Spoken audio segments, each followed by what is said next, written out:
Imagine you've just started seeing someone new and it's all very exciting. In fact, it seems a bit too good to be true.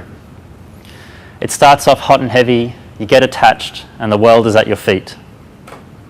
Then the spark starts to fade, but you casually slip into a monotonous and satisfying dependence. You begin to forget what makes you you, and people start to only invite you to things as a couple. They might even splice your names together when they're talking about you like they did with Brangelina. Eventually you start to feel sick at the thought of spending time together, but you dread the idea of not having the comfort of someone. Then it all gets a bit toxic. They leave you and all that you've built together for someone else. You're a mess. You can't go on. The good news is that you're not alone. This has happened to hundreds of towns and cities around the world who've been swept up in the lustful haze of an industrial boom and donned their rose-coloured glasses until it's too late. When a big industrial operation contracts, those who depend on it for work or those who provide a good or service to those who do suffer. When it collapses, in many cases, so does the town itself. In Detroit, the collapse of the automobile industry has literally torn out the heart of the inner city, leaving 38,700 empty apartments and 50,000 vacant lots. In Australia alone, there are over 100 ghost towns in remote parts of the country where mining has come and gone. From the gold rush of the late 19th century to the iron ore and coal mining boom of the late 20th century. In fact, this phenomenon is something that more and more communities are facing as the developed world begins an increasingly rapid de-industrialisation. What have become known as industrialised countries, in general, now prefer to trade in knowledge and services while leaving the manufacture of goods to the developing nations with cheaper labour. At the same time, we're seeing global economic and demographic conditions continue to shift on large scales and at high frequencies, and at ever-increasing degrees of unpredictability. The Shrinking Cities project, launched in 2002 by the Federal Cultural Foundation of Germany, set out to chart this very condition. They realised that in order for Germany to tackle the future successfully and to plan strategically for inevitable local change, a deeper understanding of these powerful trends, now observable globally, was absolutely necessary. Cities born of a mining boom are some of the most vulnerable to this risk.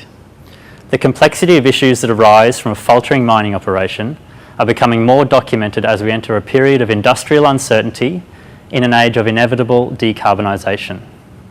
The scars left on the Australian landscape are only half of the story. Legacy mine sites are synonymous with severe environmental impacts, such as contamination of groundwater and myriad social impacts that come with a contraction of the economic pillar from which these towns often spring. And perhaps not so surprisingly, all that stands in the way of these conditions becoming the normal of the mining life cycle in Australia are a set of poorly regulated, feeble policy frameworks, which have genuine intent, but are evidently ineffective as they stand. We need to rethink the way we manage these industrial life cycles. Inspiring examples of how to adapt to a post-mining condition do exist around the world, and truly give us hope that these places can bounce back to become something quite special. The Eden project in the UK went from being one of many regional China clay pit mines to becoming a tourist attraction with the highest volume of visitors of any in the country. With its mission statement to build new ambition, ideas and capacity to face the future, it gives us a glimpse of how we might view these damaged systems as a launchpad for dramatic shifts in direction. The unlikely ecological system left over from 200 years of coal mining in Nord-Pas-de-Calais has paved the way for a unique microclimate to establish in what was once considered waste. These mining slag heaps, now registered as a UNESCO Cultural Heritage Site, offer opportunities for recreation, research and tourism and contribute greatly to the local economy. One thing the folk at the Shrinking Cities project noticed was that shrinkage is initially a negative development for the majority of the population, which manifests itself most immediately in their flight. It is the active population, the younger and more mobile, that moves away because it sees better prospects elsewhere. At the same time, shrinking cities and the excess space they generate are seen by other social groups as a form of potential. At the Elicit Anew project, we believe that it is this perception of potential and a real tangible sense of having fertile ground for innovation that is most powerful in bringing about genuine transition. If we can generate that and make it visible and attainable to more people who face a disruption to their way of life, they have the best chance of not just making it through such a transition, but to yield diverse forms of wealth to be enjoyed by the majority from the process. So how do we do this? We rethink the roles of the people involved in such a shift. In many cases, the inability of settlements to bounce back from such devastating shocks is a result of an imbalance in power. The local authorities lack the financial power to invest in alternatives to the dominant industry when a decline is imminent. The state authorities lack the power or the will to effectively regulate the dominant industry. The industry itself has disproportionate power because, especially in a state of decline, the sense of economic dependency is heightened over the short term. The community has very little power or capacity to adapt or preempt decline because they are not afforded a leading role. And the external actors, such as the Elicit Anew project or Germany's EBA, have limited scope in the way they work due to the conditions in which they come into the picture, often as commissioned consultants influenced by a larger agenda. Distributed responsibility and decentralised power give a movement the best chance of remaining effective and resilient over time. In 1947, Buckminster Fuller spoke about the need to reform the environment rather than attempting to reform humans in order to achieve prototyped capabilities of doing more with less. By being sensitive to existing assets and opportunities in these systems under stress, and by thinking about them as whole systems, we can do just that. We can leverage existing forms of capital, such as local knowledge and skills. We can invest in underutilised social and material assets. We can intervene strategically to redirect flows of energy and embed an agency in the public landscape.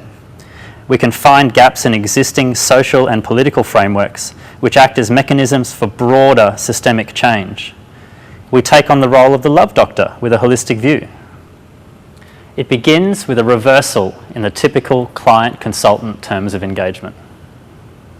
We seek out the input of those on the front line over those who have the luxury of distance from the real-time effects of decline. We prepare by knowing enough about the causes and effects of the problem to prompt constructive discussion, but try not to know so much that we assume an absolute understanding of authority. We thread an element of participation into every step of our process as a way of challenging our assumptions and testing our propositions before they become real and active, and to foster a sense of democratic stewardship among actors. We embrace indeterminacy in any intervention to safeguard against inevitably unpredictable futures. We strive to embed an agency in the landscape that we create so that it grows into a self-critical system of passive checks and balances.